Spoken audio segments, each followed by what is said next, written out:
year after year after year. I'm international. Year after year after year. I'm putting in that work, and I wake up one day, and what number am I as a speaker?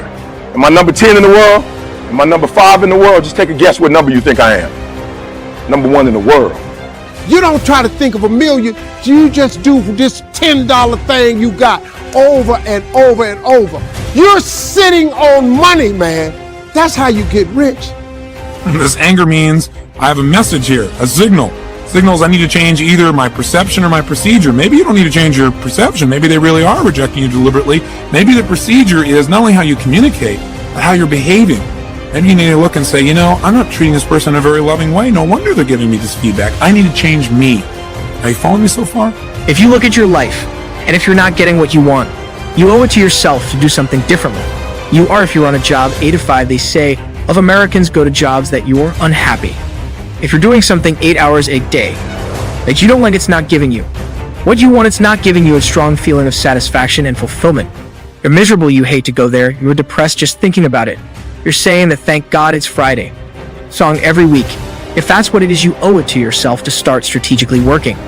To change directions, see, but you know what most people will do. Most people will resist change. I'm past Tony Robbins, Les Brown, Zig Ziglar.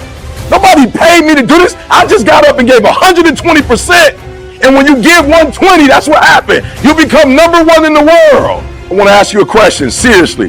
What percentage are you giving? So we're going to start here. You're like, I'm giving 120, bro.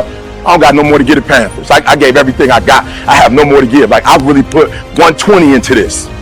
Do me a favor, don't lie, because we're not giving out no awards for this. So raise your hand if you're giving 120. Like, I ain't got no more to give, E. Good. I see you.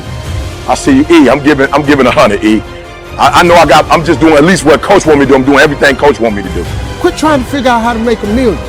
Take something, a $10 idea, and just do it.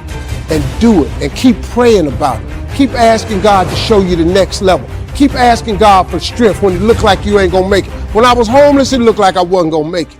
I kept praying about it. Kept asking God to come get me. I kept leaning on my mama. Man, she said, he didn't bring you this far to leave you. I kept hearing her say that.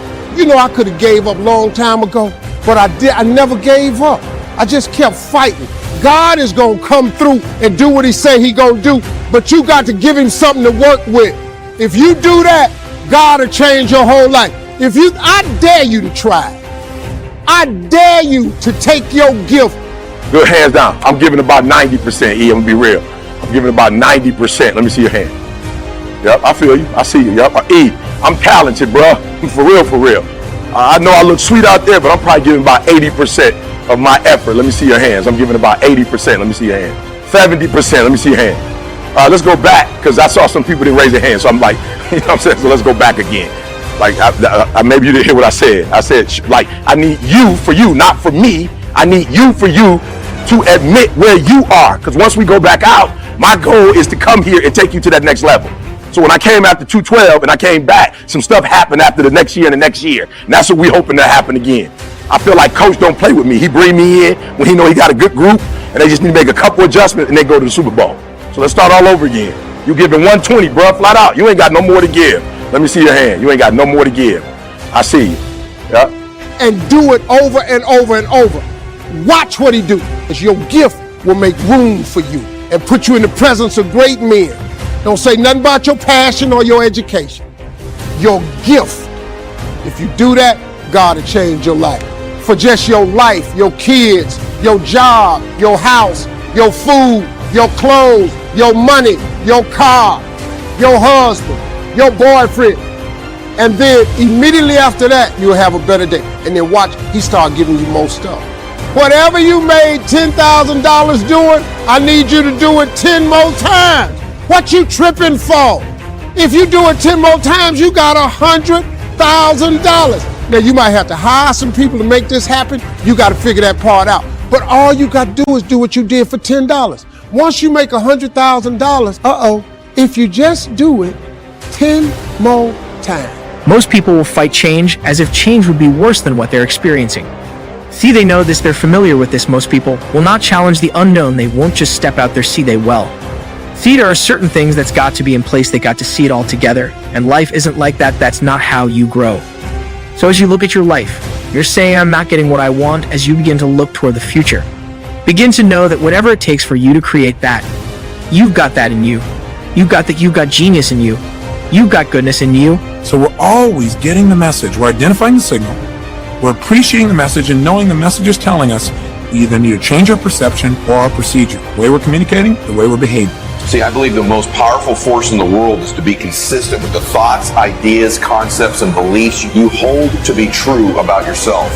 That is what identity is. Identity is the governor on every single area of your life. It literally sets the temperature for all of the conditions of your life. That says we know what we are, but not what we may be. Get going. It's a major key. You got to get going. You got to take action.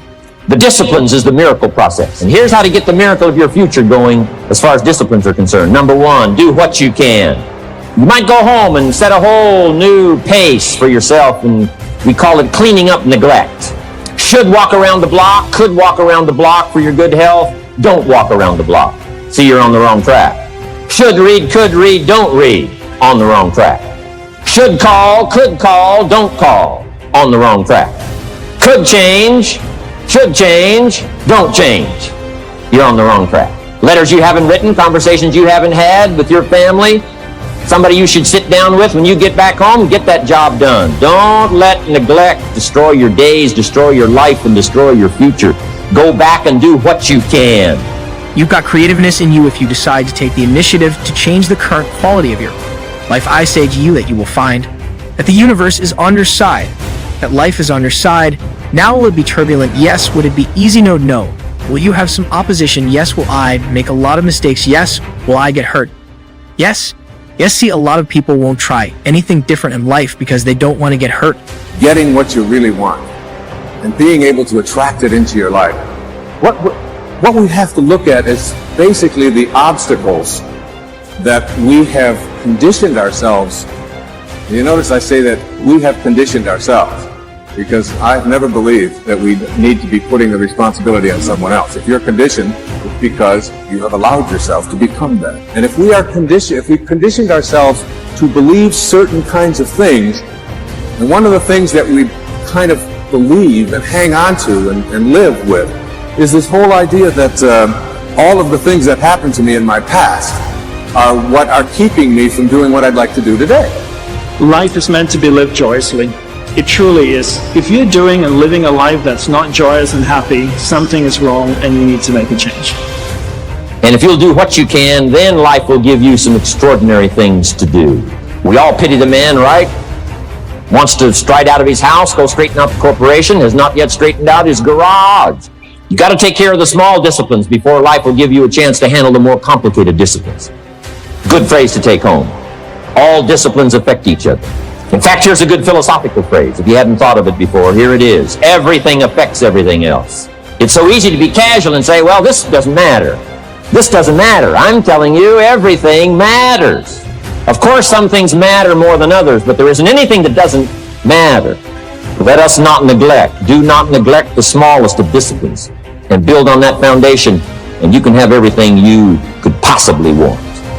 Let me tell you something. It's too much pain to duck. Pain is everywhere. You can hide under here. It will come.